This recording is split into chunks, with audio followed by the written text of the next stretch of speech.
So anyway, I want to take it back to 80 years to roughly 1944, 1945. So how old were you in 80 years ago? 80 years ago, I was eight and a half. Oh, wow.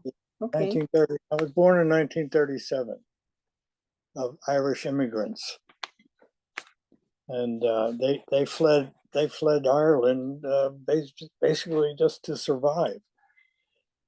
And I have 28 aunts and uncles from both families. Anyway, big family. I never met. I only met about 8 of them. But the thing about that particular time for me is that my dad had opened a Irish saloon, Irish pub, a block and a half away from where we were living, and the family was established in what we called a block. And at that particular time, that those blocks that we lived on were used by obviously families, girls and kids and all that. And our block was right down the block from the grammar school and our church, which was in the basement of the grammar school. And then the rectory where the priests lived and the nuns lived in their convent and all that stuff. And it was a very populated block. In New York City.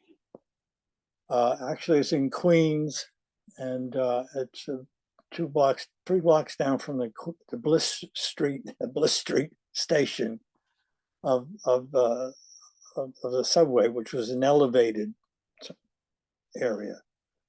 9 years after I'm talking is when I was born. Marge was born in Georgia, and Jeff Wilverton was born right across the street from the Bliss Street station. So the Baba's connections are just too much. They're so serendipitous. Anyway, and we had about 50, 60 kids on our block. So my first connection with the government was playing hide and seek.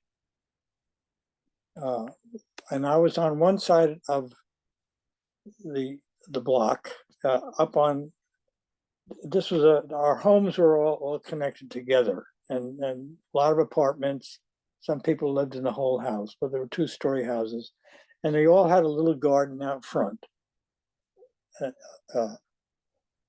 a step down to the sidewalk, and so I was hiding in the bushes 4 or 5 houses up from where I was living, waiting behind a bush, and directly across the street from where the home base was, and that's where my best friend at the time lived, Tommy Gillering, and he had taken off to the left-hand side to try and catch somebody. And doing that left home base open. And of course, the game is to be able to touch the tree that becomes the home base, and you're out of the game. And so I jumped down from behind the bushes, and the space between the cars, which were parked right in front of me, was probably 3 inches, 4 inches. But it was enough for me to squeeze through with my size and being skinny to begin with. So I jumped out of the bushes, excuse me, as I ran through that opening. The next thing I knew, I was bumped. And I was bumped by a Army Signal Corps Jeep from the U.S. Army, which came down our block on that particular Saturday or Sunday. It had to be, because we used to we used the street itself to play stickball or whatever. The girls on the block used the sidewalk for their games, chalking off, play tic-tac-toe or whatever they played. That's hop and skip. Hopscotch. Hopscotch.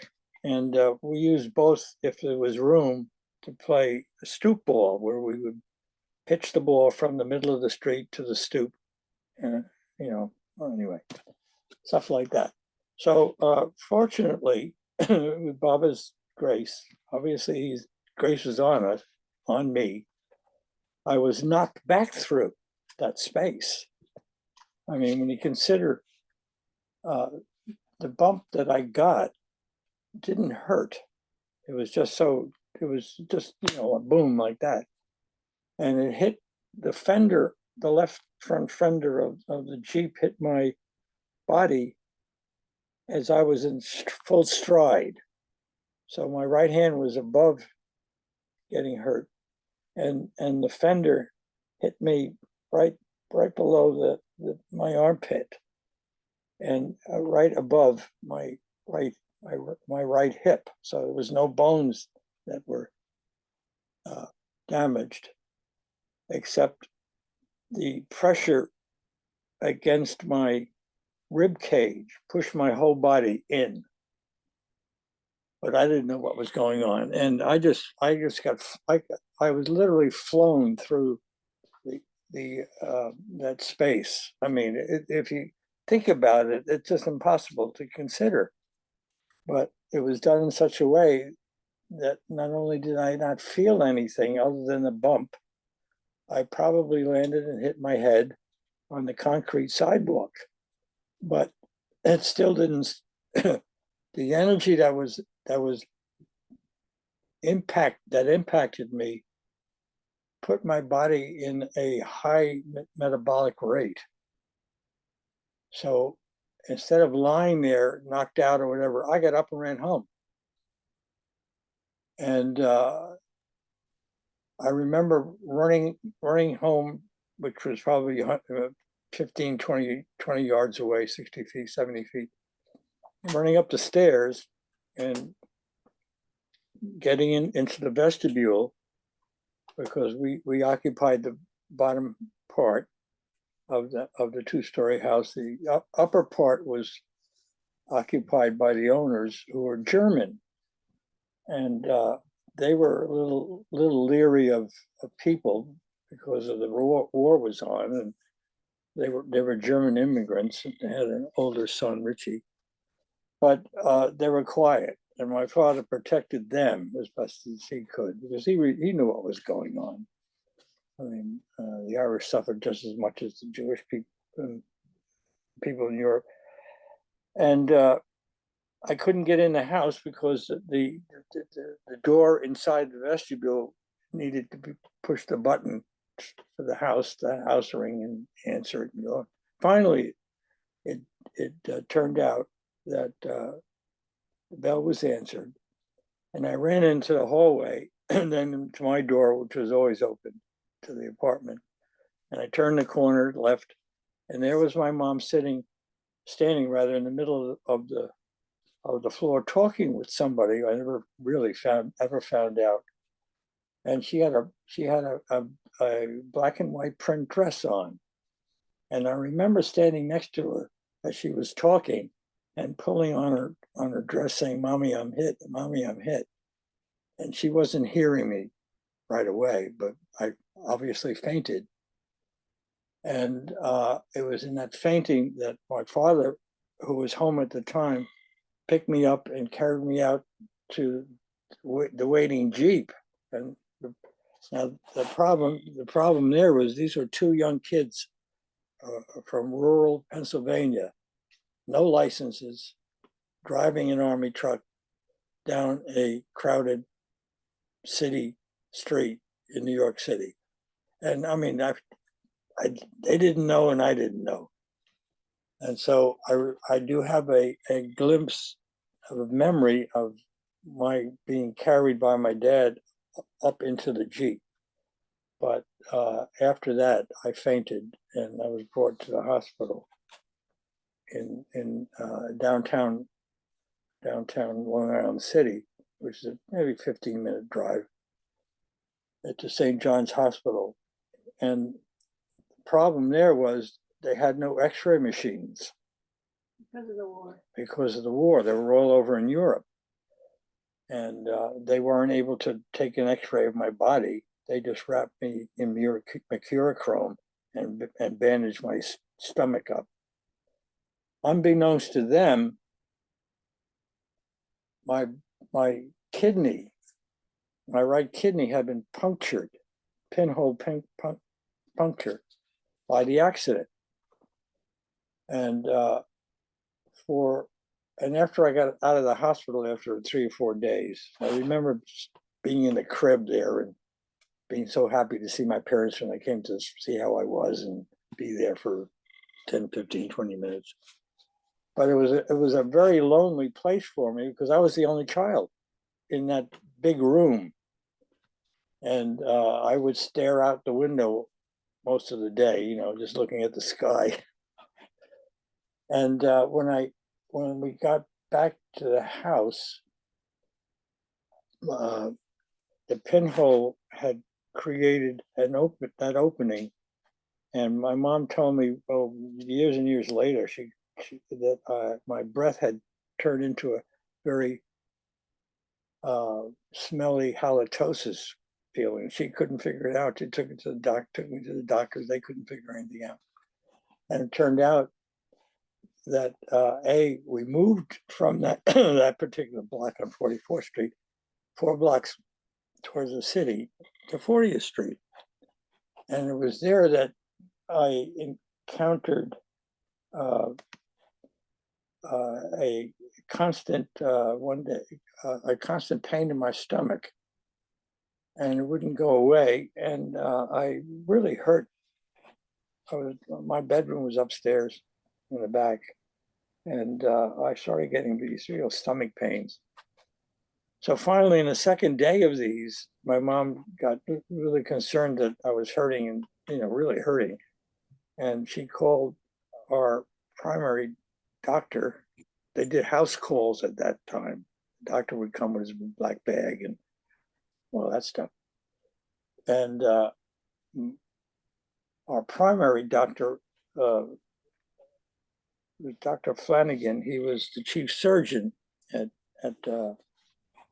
a hospital called St. Clair's, which still exists in New York City, off of between 7th and 8th Avenue, I think on 55th Street. And anyway, he was not available that particular weekend because that was his days off, I guess. So his backup came. The name of that doctor, I don't know, but he came up the stairs into the bedroom and felt around my stomach. And almost within a minute, he turned around and looked at my mom and said, get your things, we're taking him to the hospital right now. So he just threw the covers off me, picked me up in his arms, and brought me downstairs and out the door with my mom trailing behind. And the 2 of us got in the car, and he whisked me down to St. Clair's Hospital, and they immediately put me on the operating table within minutes of that particular hour. And when they opened me up, they found that there was no kidney left. It was just a bag of pus, just ready to break. I mean, just, you know, solid. And they were able to cautiously remove the whole area. So my life was saved in that regard. And, you know, Baba was doing his thing because knowing the future, he knew what I would have to be doing, you know, this time of my life, putting out his. He needed you around. Yeah, he needed me around to do and things. And we too. So thank you, Baba. Thank you, doctor. Yeah, it's a wonderful story in many regards, and I really never complain. But anyway, right after that, my father hired the brother of the mayor of New York City. Now, the mayor of New York City at that time was the second most powerful man in the world, behind the president. And here his brother was my father's lawyer, and it made no impression on the U.S. government. They refused to accept anything. Can I just give an update here? We have Maris Tea starting in about 4.5 minutes. Yeah, well, this is But till I don't want to 10:30. be rude. No, I know, we're watching it. Oh, got two- okay. I wasn't. No worries. Thank you. Yeah, we got 4 minutes. And but after constant requests to the government, they continually refuse to accept the lawsuit against the U.S. Army. So my ability to always question authority was born as a result of that. I think that's a Baba trait as well. Yeah. You know, you don't accept any authority but Baba's. Right, exactly. I mean, so it is perfect.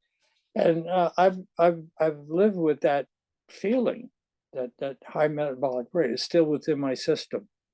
And Baba used that effectively, especially when Mirwan back in 2004, when I was in India, pressed on my back, and I just felt the same zip feeling in my system. Looked at him and says, "What do you want? You come here and help." Anyway, thank you for listening. And Thank you for telling the story. I want clearance about this girl that Baba told her to go under the bus. Do I understand that she was not crushed by the bus? She was No. the bus just ran over her, and Yeah. she got up.